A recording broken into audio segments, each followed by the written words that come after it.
All right, we now move to our 2023 pre-training camp 53-man roster predictions.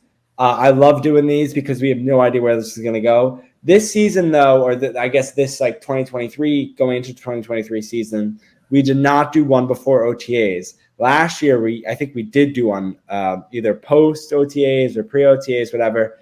That was just too early. I think this year.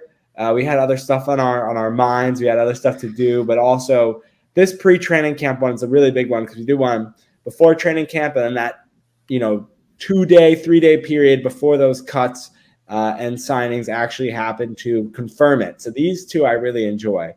I don't know, Alex. I mean, what else do you want to preview before we kind of get into it? It's a really hard decision with the wide receivers. I think we mentioned that in this episode already. There's a couple of positions like offensive line that happens every year. That was a little bit tough. But I don't think it was as hard as we intended it was going to be. When we originally put all names down, I think we ended up having 55. And we only had to cut down 2, which is not bad. And I feel like it's normally way more for us. I feel like in the past, it's gone up to 60 or maybe even more. Yeah. What I would say also with this pre-training camp one, we're not anticipating who's going to be on the PUP list or who's going to be on IR, right? We're still in that pre-stage. So this is going to be a little bit different from the post-training camp one that obviously for that reason. So we can't predict injuries and where people's rehab and stuff is at this current moment. So we're just going with that everyone's going to be healthy in mind. I think that's kind of what we have to do currently, even though maybe a player like Wan'Dale might not be ready week 1. He'll be ready week 3 or something like that. But just something to keep in mind when we're talking about this. Yeah, exactly. So I think we can rotate on where we go with this list. Starting off with quarterback. I'll rotate positions is what I meant. Yeah. Starting with quarterback, we only have 2. And we'll talk about why that is in a second. Daniel Jones and Tyrod Taylor. It's the same guys as last year. They're still here. Daniel Jones signing his big contract in the beginning of this offseason. And the reason we only have 2 quarterbacks, where in the most recent last 2 or 3 seasons, the Giants have had 3 quarterbacks on their roster. Well, every team has had the same comment and the same complaint, I guess you could say, is that we need 3 quarterbacks on a roster, which is wasting a roster spot for us that could fill another position because we can't put them on the practice squad and elevate them in time. Well, now that is a possibility that a practice squad quarterback is able to be elevated for a game if necessary.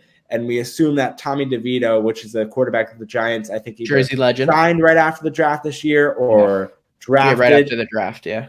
This is all because of the 49ers situation, the debacle in the NFC Championship game where they had no quarterbacks and they were like Christian McCaffrey either had to play or Jimmy Garoppolo had to play on no legs or whatever it was. I forget the whole scenario at this point, but it was pretty crazy. So NFL implemented a new rule where they can have a third emergency QB without taking up a roster spot. So that's why we have 2 QBs, but it's really 3 QBs.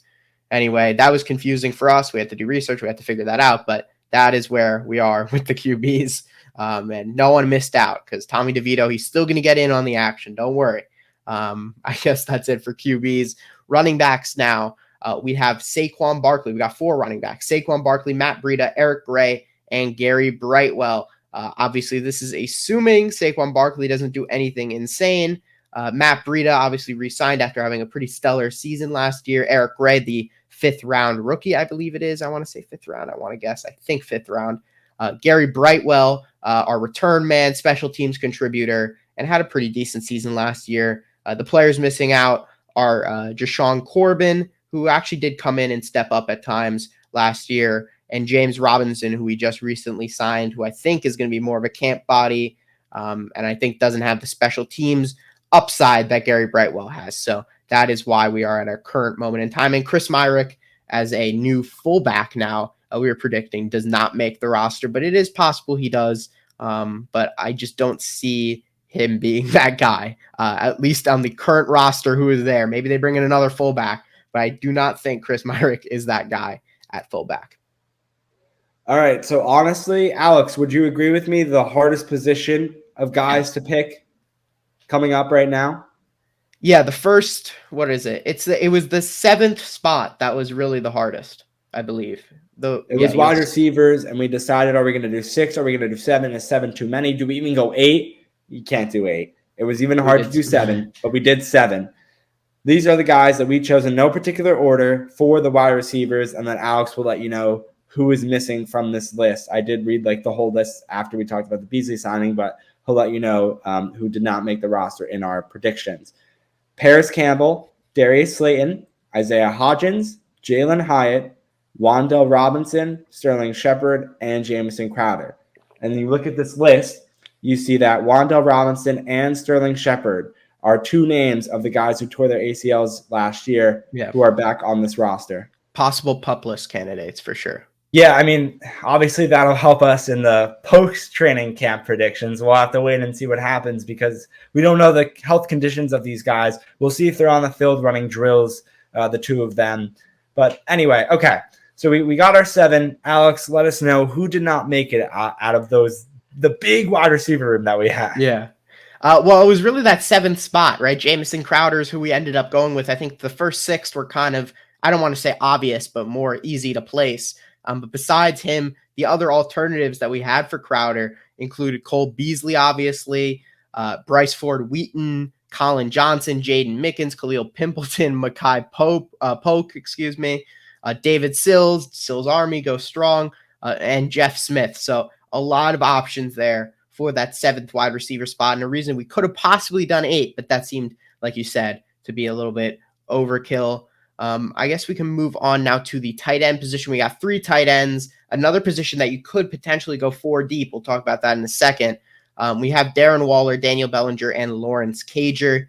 The 2 tight ends missing out are Ryan Jones, the rookie out of East Carolina, undrafted, and Tommy Sweeney, who we brought in from the Bills.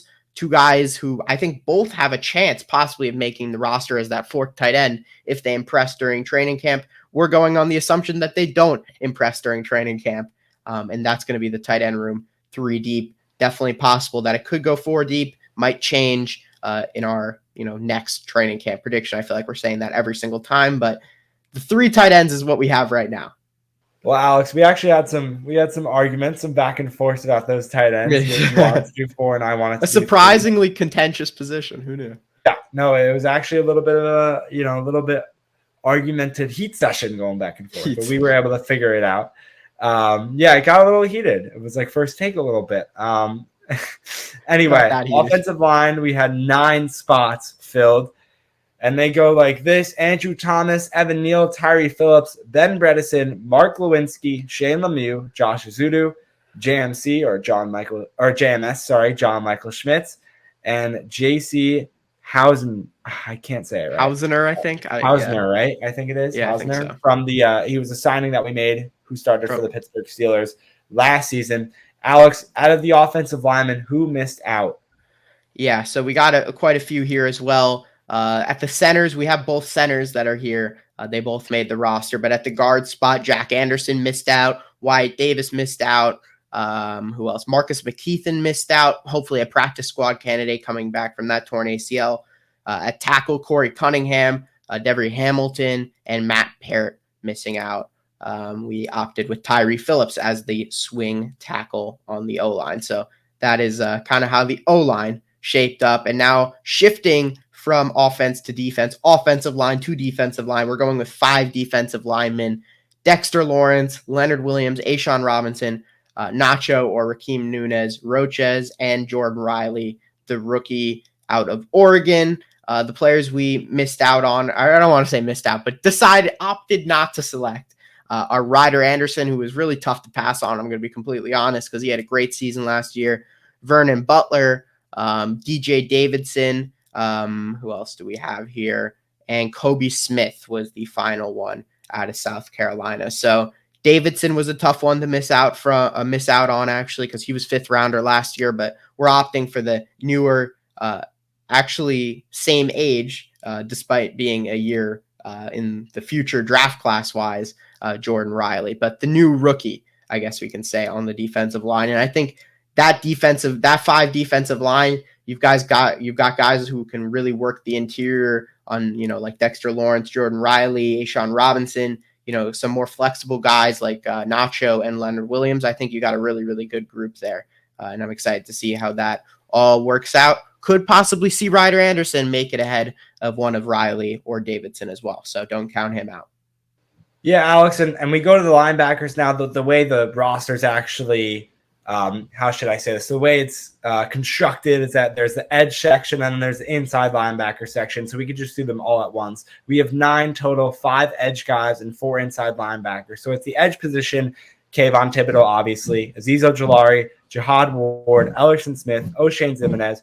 And then when it comes to linebackers, Bobby Okereke, Micah McFadden, Darian Beavers, and Cam Brown are the guys that we picked at those spots. It was a little hard choosing those inside linebackers, especially with the Okereke signing. We had to go down. But then we had Gerard Davis, who went down, and he ended up getting on the what was it, the IR. Like, he's out for the season, basically, which then opened it up now for Micah McFadden and Darian Beavers, 2 second-year guys to kind of shine here, But anyway, I'll go to you, Alex, again for the guys who missed out.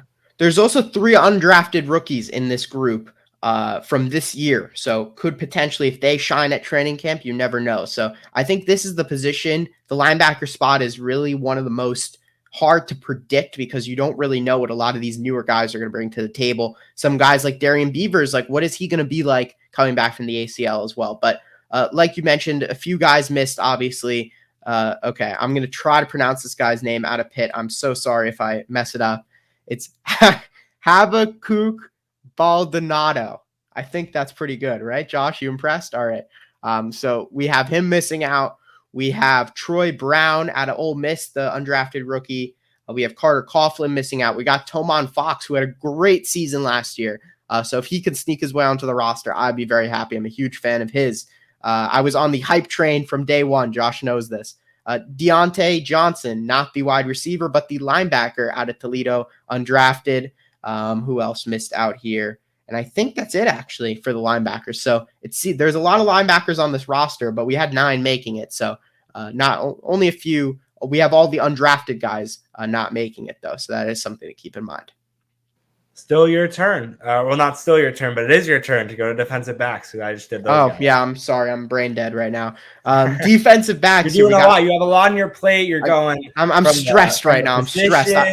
Who didn't make it. I'm thinking, how could Tomon Fox not make the roster? And it's hurting my heart. Sorry, it messed me up. All right, defensive back.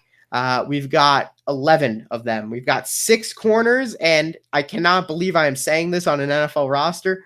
5 safeties. Yes, this might be the weirdest roster prediction in terms of DBs that you have ever seen, but hey, we're going to roll with it. At corner, we've got Adoree Jackson, we've got Deonte Banks, Amani Oruwariye, Cordell Flott, Darnay Holmes, and Trey Hawkins, the 6th-round rookie out of Old Dominion.